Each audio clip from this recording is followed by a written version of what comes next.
The views reflected by any of the guests may not reflect the views of the podcast host. Some topics may be difficult for some listeners. Proceed at your own risk. This podcast does not replace psychotherapy or advice and is for entertainment purposes only. No, I recorded this episode last winter, so we talk about snow. Obviously, it's not now, though it is so hot I wish it was snowing. Welcome to Hopeology, Stories of Hope, Healing, and Resilience. I'm your host, Chrissy McKelvey. Today we're going to be speaking with Chrissy Ames-Cotto. She's a licensed marriage and family therapist, and we talk about her personal transformative journey through healing, forgiveness.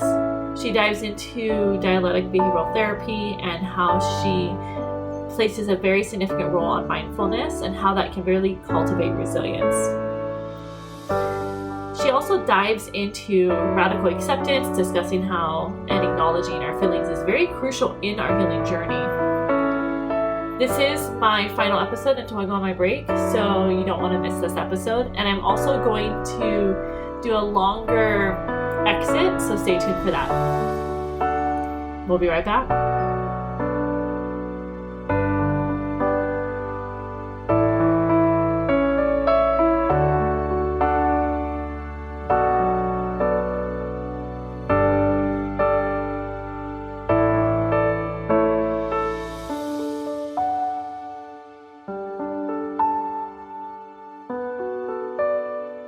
Welcome to Hopeology, Stories of Hope, Healing, and Resilience.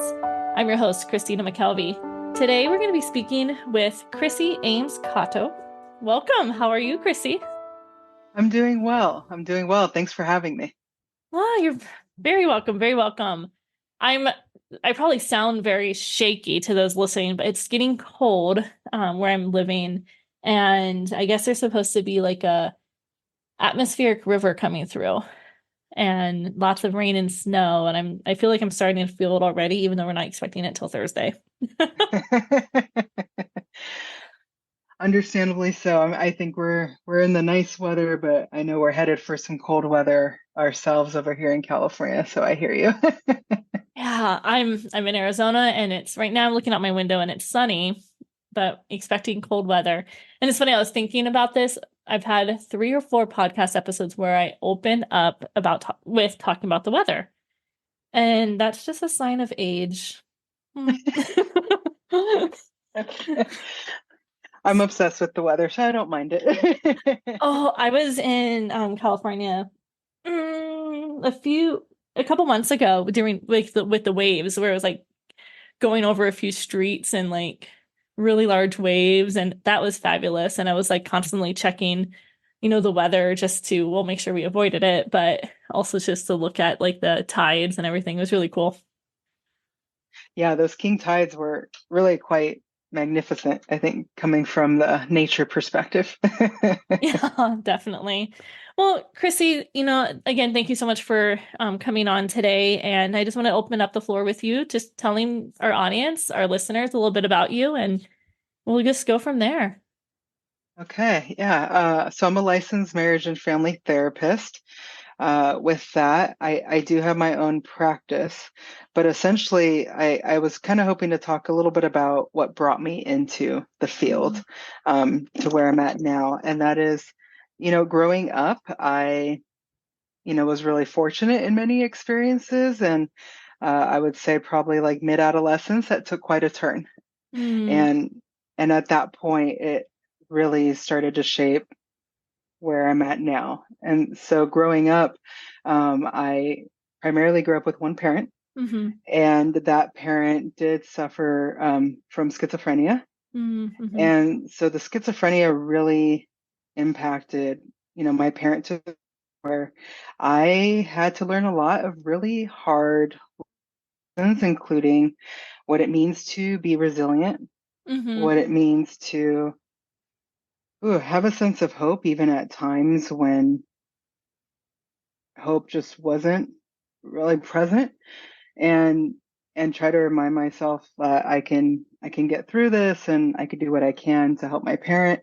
And yeah, it just really shaped me to the point where I am now, where throughout a lot of my own therapy and a lot of my own continued self-work, to be able to continue to heal and really just grow from a lot of the traumatic experiences I had. Yeah. Oh, thank you so much for, being vulnerable and sharing that right now. Because I was thinking a lot of people when they go into therapy, sometimes they do wonder like, how did my therapist get here? Or why did my therapist become a therapist? And they may not necessarily want to ask, but having that knowledge sometimes, even just a little tidbit can be helpful. And you mentioned, a little bit about that. It's on your website. So having a parent with schizophrenia must have been hard. Tell me a little bit more about that, whatever you're comfortable with. Yeah, it was really hard. I think it's important to acknowledge the fact that I'm still in doing my own work Mm-hmm. and my own therapeutic work. And with that, really noticing kind of timelines and Mm-hmm. realizing how young it actually started of when I needed to essentially start stepping up and taking care of myself, my parent, and when things really started to shift. Mm. And, I know part of that is kind of really sticking to, I think a lot of internal dialogue that happens Yeah. for some people. I know not all, but for me, a lot of that internal dialogue was remembering what my parent did teach me in Mm-hmm. regards of morals, values, and a lot of positive talk. And I'm really fortunate for that because, quite frankly, that is actually what carried me through Mm-hmm. and led me to have hope that I can take on a lot, that I can get through what I didn't realize would be some really hard times for actually several years. And I'm fortunate for that because without that, I am not sure where I'd be today. In addition to the support I received, um, and that was in and out of my life. And as much as I'm very grateful and fortunate for all of it, till this day, I still can remember the phrases my parent taught me Yeah. that really helped me just hold on. You said the phrases. Yeah, the phrases. So Yeah. I know one thing. So I'll say it was my mother. So one thing my mom was really a proponent for was speaking up for yourself Mm-hmm. and not letting others speak for you and making sure to remember that I have a voice and I deserve to be treated with respect and love. And she really drilled that into me. And till this day, it's still kind of that life lesson that kind of hovers in the background. And even, right, we all have our good and bad days, the days that are maybe not so bright, trying to Yeah. remember that and remind myself of that, in addition to what I've taught myself throughout the years as well. Oh, that positive talk can lead to hope.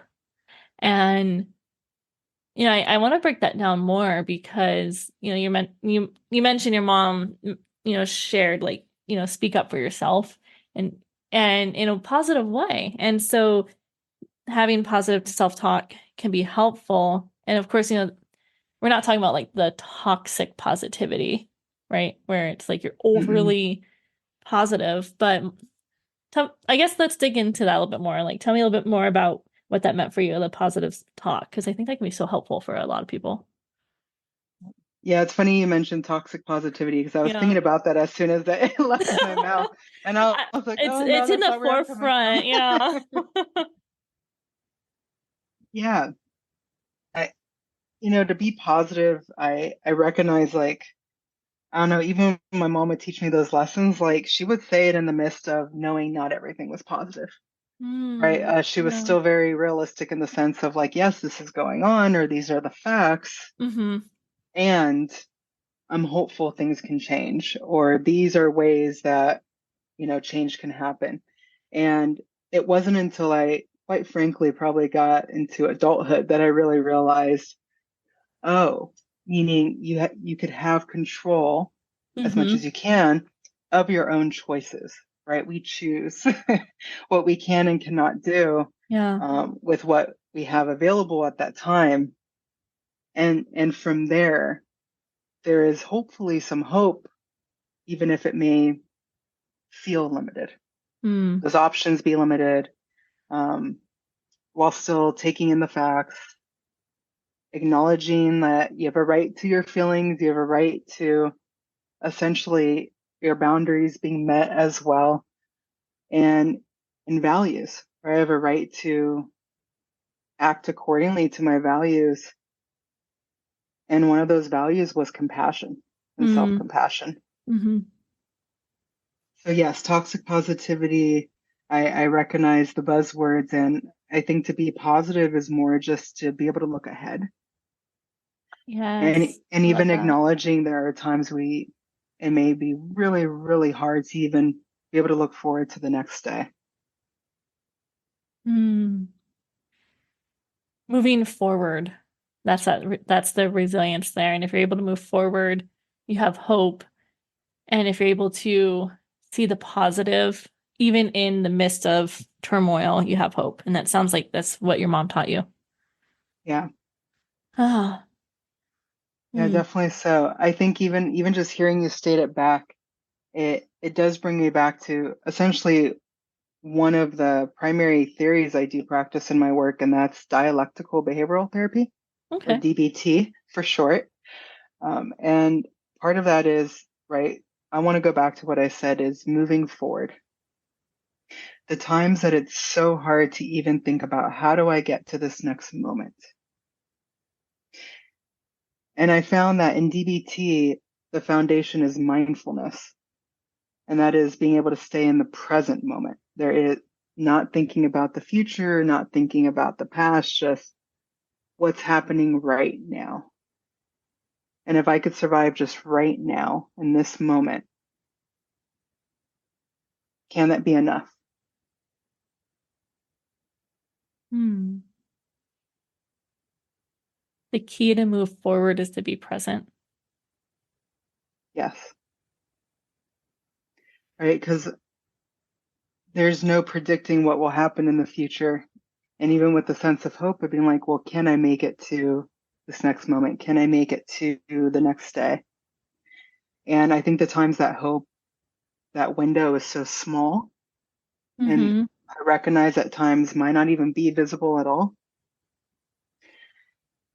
Perhaps this speaks to you just trying to survive. Yeah. You're like, I'm just trying to survive this moment. And so if I could just be present in the moment, I'll survive till I can get to a place where I don't need to survive anymore, where I could continue to perhaps even get to a place of resilience, right? Where I've been able to move past the trauma and then, or move past feeling intense emotions. Then at that point, I could start looking more into the future and the goals. Start looking at goals that I want to reach. Start looking at, what it is that may be possible. And so therefore that restores hope again.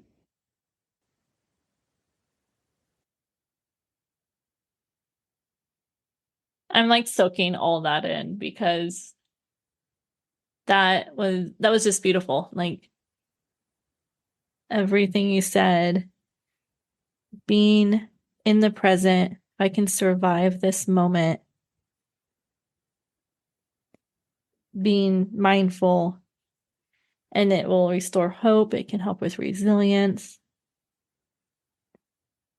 And so you were taught that and you practice that through DBT. And I'm sure the outcomes you've seen with your clients when you've really focused in on that, I'm sure has been, I'm trying to find another word than positive because wonderful. Yeah. Hopeful. Hmm. Yeah. Yeah, very hopeful, very I was gonna say inspirational, and There we go. inspirational for sure, but it is hopeful. I think it kind of provides hope that as human beings, we are capable of being able to overcome a lot. Mm-hmm. And in those present moments, it may not feel that way, and it may not seem that way. Mm. But I think people can be incredibly strong when they need to be. And I recognize strength even isn't always a positive, if you will, right? Yeah. Because it's exhausting. And so it's okay to not need to be strong all the time, but to still hopefully have hope that you'll come out the other side and be able to grow from what you've been through. And that takes me to all the positive things, I guess, right? The love, the self-compassion, the forgiveness, the acceptance, letting go. Mm. And those are all part of being mindful. It is being mindful, being able to, yeah, sit and accept our feelings for what they are, as hard as that is. And ooh, is it hard? Yeah, because sometimes we don't want to accept hard feelings, those messy feelings. Yeah, I think feelings at the end of the day, right? There's ones that can feel light and really remind, I think, many of us why we live. Hmm. And Hmm. then there's the feelings that you're like, oh, for me to realize how nice it is to be happy, Yeah. experience joy, even peace, relaxation. It is helpful for me to experience the other side, which is maybe frustration, anger, sadness, grief. And I recognize those could be two extreme ends, if you will. Hmm. Right? And so in DBT or dialectical, that piece, it's part of a dialectic, Yeah. right? There's two ends, and hopefully it's just knowing that it's a spectrum. We could travel back and forth, and that's okay. It doesn't need to be one way or the other. And if we only stay on one side, let's say if all we do is, if we were to only experience just joy and nothing else, at some point, would we get tired of it? Or would we be chasing, well, I want to feel even more joy than I already feel? Mm. And at some point be like, well, this still doesn't feel like enough. Hmm. And so I know I've spoken to many people about this, and some people feel like, is it perhaps we lose some of the gratitude of what it's like to feel joy, that we do need to experience some level of, for lack of another word, pain to Yeah. realize how amazing it is to feel joy, to be happy. It's that duality. You need light and dark. You need, like you said, happiness, sadness, all those dualities, like to be, you need that to experience one or to appreciate one. You have to experience the other. Oh. Yeah, yeah. And I think that's helpful too, because it's not even about, well, then I shouldn't go to one extreme or the other. It'd be like, no, Hmm. actually, that's okay. That's part of the acceptance. Okay. Yeah, it's okay to be on one end or the other or somewhere in the middle. Okay.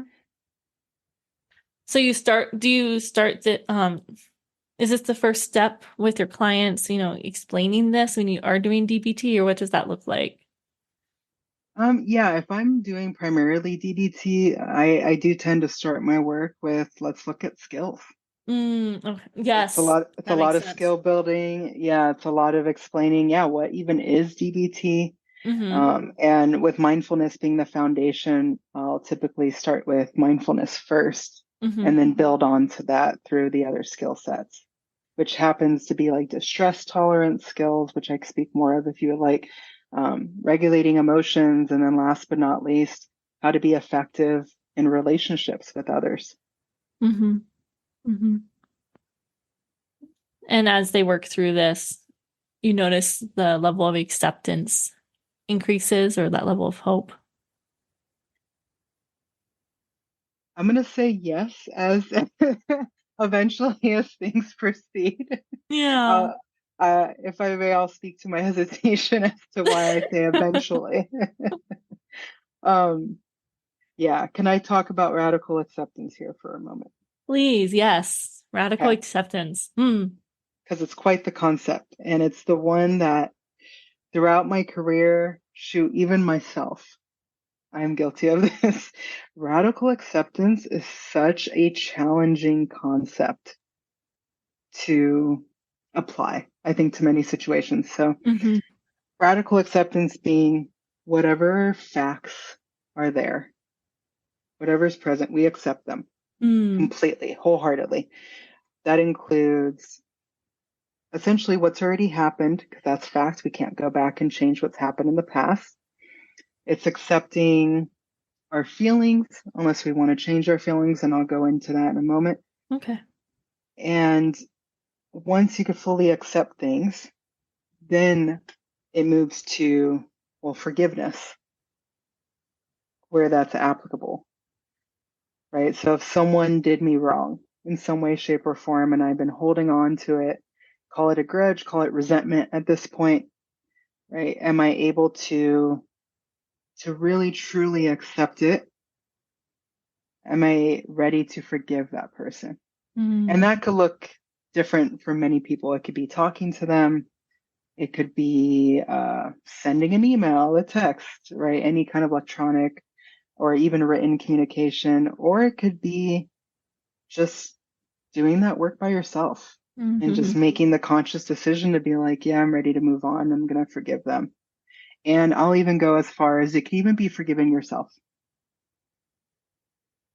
The last step is once you can do that, then you can let go. So whatever that situation is that has been just really holding on, right? Perhaps some may argue even anchoring them down a bit, weighing them down. Mm. They can let it go. And that's radical acceptance. But it is such a hard concept for many because essentially we're looking at, well, what happens if I don't want to accept this, Mm-hmm. right? I don't like the facts. Actually, maybe even I hate the facts. I Yeah. resent them. Talk about accepting feelings about radical acceptance Yeah. about the situation. They could be really intense. And the reality is actually it's okay to not like the facts and to quite frankly strongly dislike them, hate them even. But can you still accept them So even with those feelings? what's the difference between acceptance and liking? Because I think people even see that with forgiveness too. Like, oh, you don't have to like this person, just forgive them. Well, forgive them. That's just, or you don't have to like this person, but accept it. So what's the difference between those two? How can someone kind of tease that out a little bit or figure that out? Yeah, I I will say this. It goes down to validating your feelings. Mm-hmm. So if we could acknowledge, you know what? Sure, I don't like this person, Yeah. right? Maybe they've always been mean to you, and so therefore I choose I don't like them. And that's the fact. I don't like them. Okay. Um, and the alternative is to letting go is, well, I'm never gonna forget, but that means I'll never forgive. And I'm just Mm-hmm. gonna kind of hold on to that. And each person's different. I'll speak for myself. Yeah. If I hold on to something that long, it if I let it, if I allow it, it starts holding some weight. And Mm-hmm. I tend to feel that in my chest, right? And at some point, it kind of starts making me feel icky, for lack of another word, where I'm like, okay, I think I'm over this. I'd like to let it go now, right? And I may still not desire a relationship with this person, but see, that's part of accepting those facts too, right? Do I want a relationship with this person? Do I like this person? Let's say no and no. Why Mm-hmm. is that? They've been really unkind. And one of my boundaries is respect, Mm-hmm. right? So right now I'm validating a bunch of facts. I'm validating my feelings about perhaps the person, the situation. And at that point I could choose, okay, is that everything? And if it is, great. Let me accept that. And can I forgive them? Mm-hmm. And that's one of the hardest parts, and many would argue the hardest part for radical acceptance is the forgiveness piece. Yeah. Yeah, because there's some heavy stuff sometimes that we have to try and figure out how to forgive someone, or if we want to. Yeah, Yeah. yeah, absolutely. It's something I do share is that, and I know with DBT, I recognize what is actually stated. So the way I do share it for people, just honestly as another perspective, just to kind of chew on and think about, Yeah. let's say something did happen and you cannot forgive them for whatever reason. You're like, look, I could accept a lot. I accept my feelings. I accept the facts. But gosh, that forgiveness piece, I'm just not about it. Just, I Mm-hmm. just can't bring myself to do it. I'm like, okay, can you let it go? Oh. Can you truly let it go without forgiving them then? And I leave it at that. I leave it quite open-ended, right? At the end of the day, I'm a therapist supporting others to, you know, essentially reach a point where they could grow and heal and be happy, right? That's where I'm coming from. That's my part. Who am I to tell someone go forgive them? I don't have that place. Hmm. But asking them that question, can you truly let it go without forgiving them? Sounds like it will definitely open up that conversation or at least give them some things to ponder. And like you said, it's not up to you to tell them they should forgive them, but like just kind of planting that seed of inquiry. Yeah, yeah, because I think that's a really unique situation at that point, right? Is Mm-hmm. like maybe they can't forgive them, but can a person forgive themselves, perhaps? Is part of it the feelings are held within them, right? I could have done this, I should have done that, I should have known better, whatever that may be. Mm-hmm. And then we get caught up in the shoulda, coulda, woulda, right? Which essentially are kind of red words, right? Like, yeah, we can do that, but that's still in the past. We can't change the past, Yeah. right? Can you forgive yourself and just realize you made the choices you did for whatever reason? Maybe it's you made the decision with the best of your abilities at that time. Maybe you did make a mistake. Can you accept I made a mistake and forgive yourself for that? And for some people, maybe that's enough, and then Mm-hmm. they can let it go. Mm-hmm. Because I would argue forgiving yourself is the foundation before being able to possibly forgive others, I would think. You are spot on. Yes. Yes. That's hard. That can be so tricky. Really, really tricky. Yeah. And I think that's part of the reason why in my practice I'm so God, not only am I so like person first and Mm-hmm. Same. I right and I practice narrative therapy, right? I really find there's a lot of power in people's words. Mm-hmm. But also I am a big believer in gratitude and how powerful that is to Yeah. get people to start to hopefully have some hope to start to change, start to even start to heal, right? Shift perspective, get to a place where they can grow in their own lives, whatever that may look like. Um, and a lot of that is self compassion. It's rooted in compassion. If you could be compassionate towards yourself, forgive Mm-hmm. yourself. And how does one start that journey of self-compassion?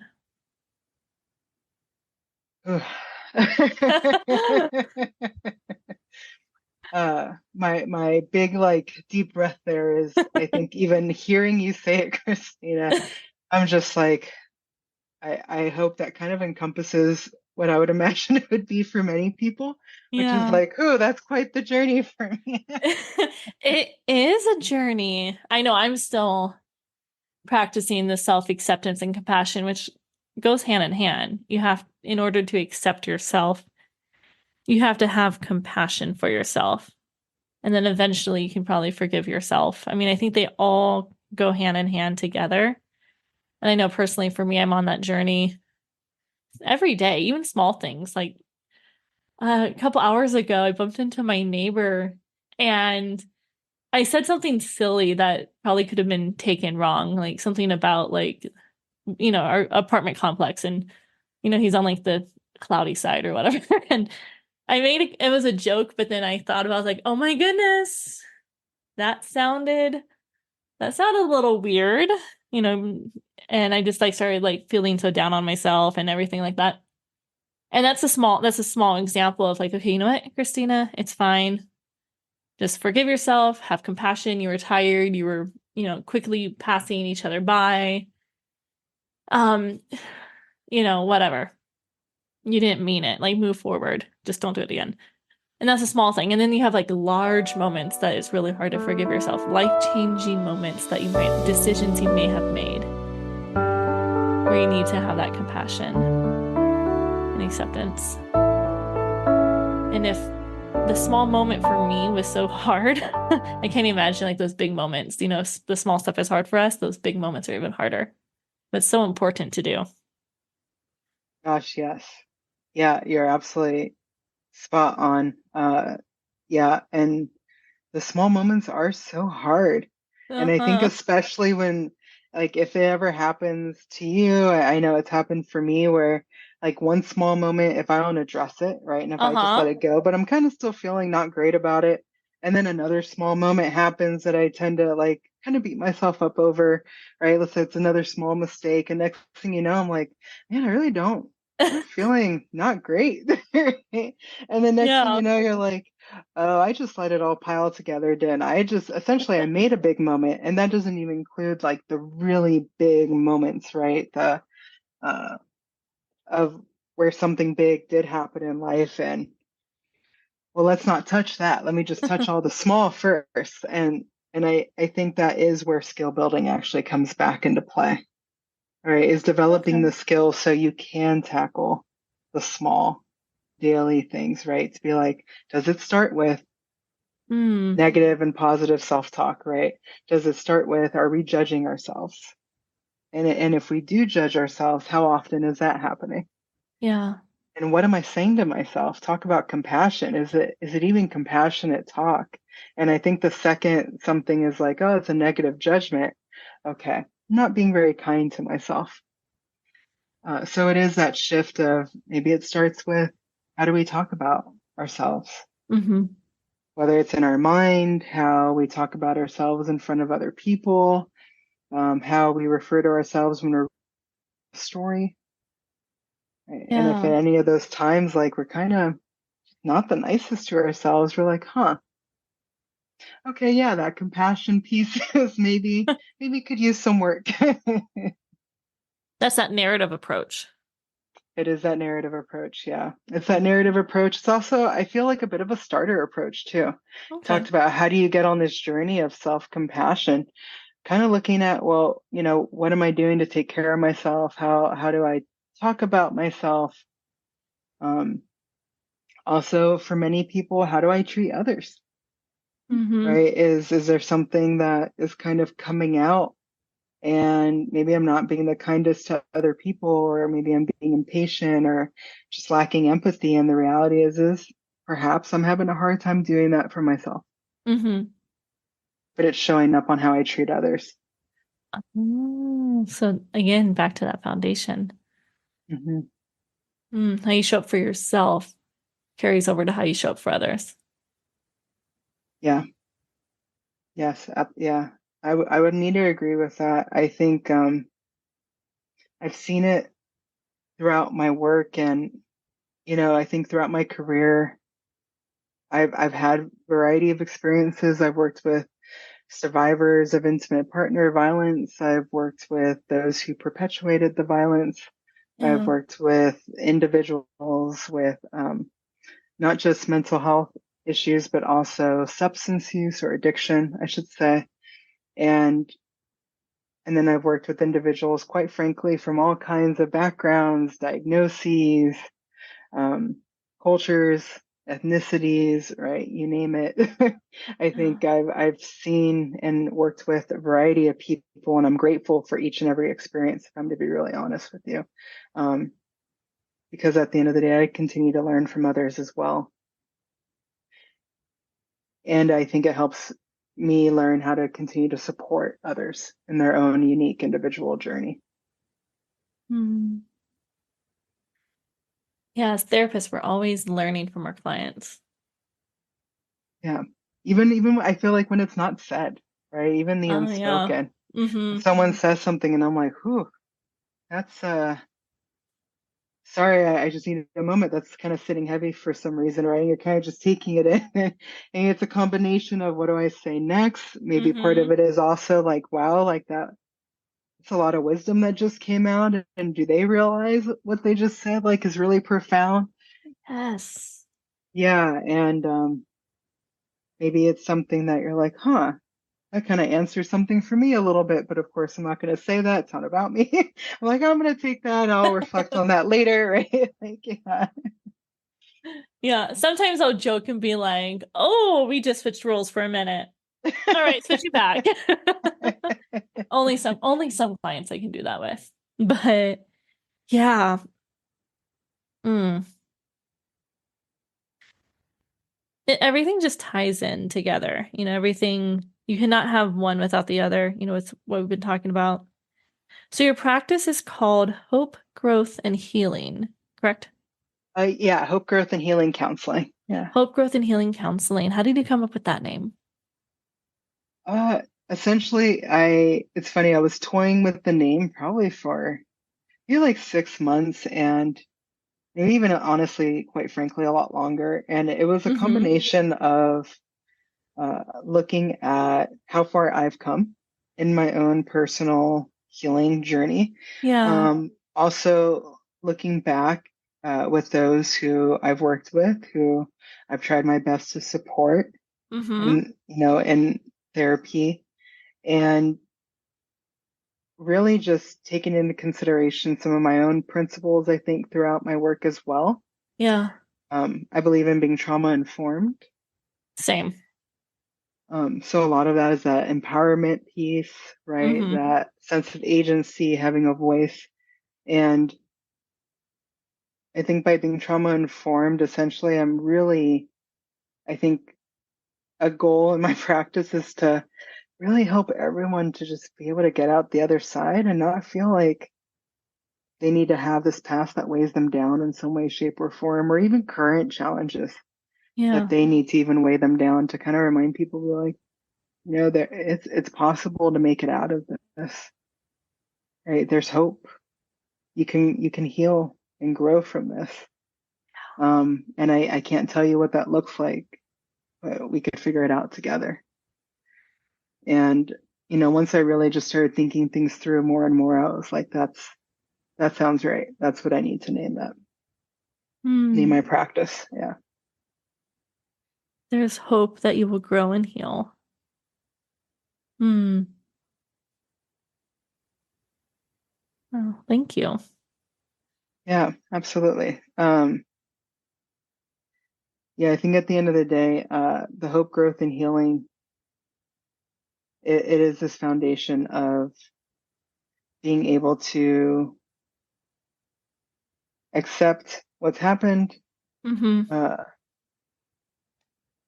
this one, I'm light on saying this one, so I'm trying to think. When it comes to gratitude, I think to ask anyone to be grateful for something quote unquote bad that's happened to them Hmm. may feel a bit like an overreach. I think there's many different perspectives of how we could view that. Yeah. So perhaps it's being grateful for, well, what did we take away? What did we Hmm. learn? Who are we as a result? And I recognize for many it could be easy to look at all the negative and validate that. Yes, those are facts. Yeah. But also, what's the positive too? Right? Are you still here? Did you survive? Do you recognize your strength now more? Do you have, I don't know, a stronger sense of self? Do you love yourself now? Right? Or did it motivate you to want to work on yourself and really keep striving for a hopeful, meaningful life? Like, kind of what does that mean? What does that look like? It goes back to what your parent taught you. That positive thinking, the positive talk. I guess it does. Yeah. That's funny. I don't think I thought of it in that way, but yeah. Yeah, I believe it does. Yeah. I think it's a way of staying really humble, right? If we could have a sense of gratitude, then we could be humble for what is present and what we do have. And perhaps it does help with staying mindful a bit more too. Mm-hmm. Yeah. When we have, I think when we have a caregiver, a parent, an adult that has unique challenges that might inhibit sometimes our safety. And I'm not necessarily, I don't know if I don't want to speak for your experience, but I'm speaking from my own personal experience. My mom, she had epilepsy, and there was sometimes her medication caused different behaviors, that you can feel unsafe, or you can feel like there's not hope, or you can, see the negatives. But when you step back and look at life as an objective observer, look at your life as an objective observer, which is a little easier when you're an adult. I think that's where you can see those gratitudes, see those positives, and see how your story brought you where you are now. Mm. That growth and healing. Yeah. Thank you for sharing, by the way. Yeah, I agree. You're I think welcome. when yeah, I really do appreciate you sharing that because you bring up a really good point, safety. Mm-hmm. When our sense of safety is compromised, Mm-hmm. I think is the word that really stands out for me. Um, what do we do with that? And then what does it look like fast forward to today? Like to feel safe and to be like, oh, like let's say I'm so upset about, I don't know, being stuck in traffic and being late 10 minutes to my appointment. The small And then things. small things, yeah. But if I take a breath and I realize, like, hold on, I made it safely here, though. And actually, while driving here, there was a horrible car accident I just passed, and I don't even know if everyone made it. That's that gratitude. That's that gratitude. Yeah. And I honestly try to practice that if I can daily. So I don't lose touch with what that looks like. Mm. To stay humble and to have a sense of humility. Mm-hmm. Honestly, just because I feel like that is what helps me move forward. Mm-hmm. Yeah, Yeah. That gives you hope. it does. Gives me hope. Gives me hope. Yeah. I keep healing and growing. Yep. Yep. I mean, that's why my podcast is called Hopeology, Stories of Hope, Healing, and Resilience. And I purposely put in that order. So I feel like you have, to have hope. You have hope that you'll heal, and that helps with that resilience. Chrissy, I asked this question, and you already answered a lot of it, but, if you have any additional things that bring you hope, I ask everyone that comes on my podcast the question, what brings you hope? What gives you hope? I like to end with that. That's beautiful. Oh, I will preface this with I recognize there is a lot going on in this world today. I think so to hear that question, I could feel it in my chest, and I'm just trying to kind of sit with that for a moment and still know that what brings me hope is the younger generations of people. And as a parent myself, I am hopeful that, my little one will grow up and hopefully continue to either speak up for change, even if it's just standing up for friends, standing up for family, whatever that may look like, but essentially that they can hold their own and know that, you know, they have a right to be empowered and to be happy, and that they're capable of making it through, and life is hard, right? But I'm kind of hopeful and quite frankly rooting for our younger generations to continue to spark change in current generation, right? I'm not going to root myself out there, but I'm more hopeful in younger generations. uh, yeah, that there can continue to be some really strong change and quite frankly really motivate everyone of all ages. Fresh eyes, fresh perspective. Sometimes it's what we need. Yes. Thank you. Promote change, fresh perspective, the new generation, instilling that hope, continuing on. You see that in your own children. Yeah, I think so. I hope so. Yeah. Yeah.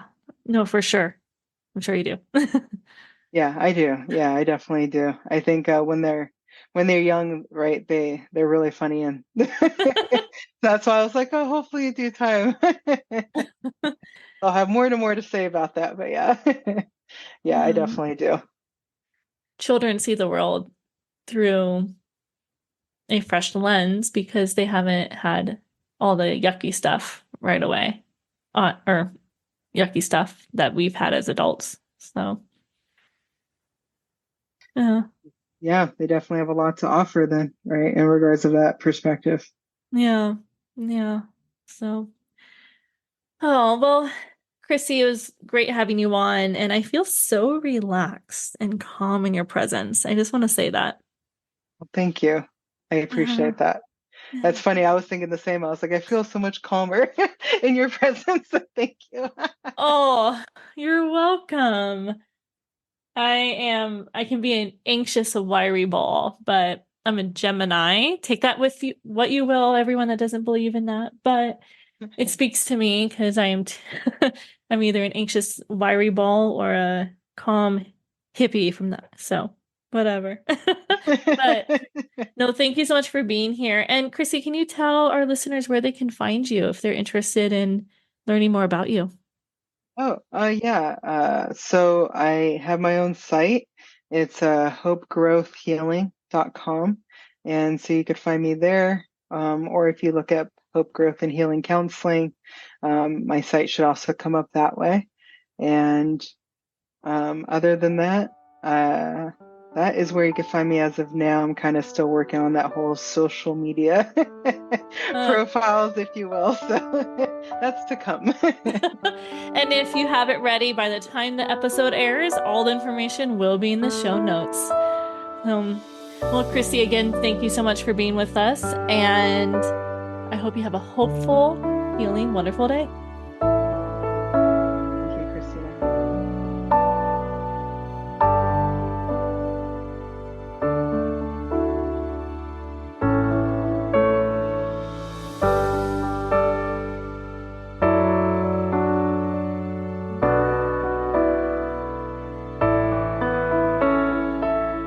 Well, that was a great episode, and Chrissy really just, she has a very calming presence.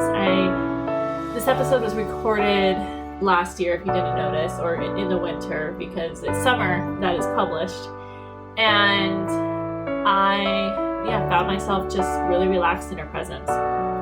So this is my final episode for about a month or two as I take a break. I'm not sure what the next steps are going to be, for Hopeology. But I did want to talk a little bit about the themes that I saw while recording these episodes. One of the biggest factors in instilling hope and growing resilience from my guests, what they spoke of, was community. How community was so important and crucial to their healing. So I really want to encourage you to really cultivate community. And that could look like so many different things. It could be your school, your family, it could be your actual community, your town, whatever that means. Really, really strive to cultivate community. Look out for your neighbor. Check in on them.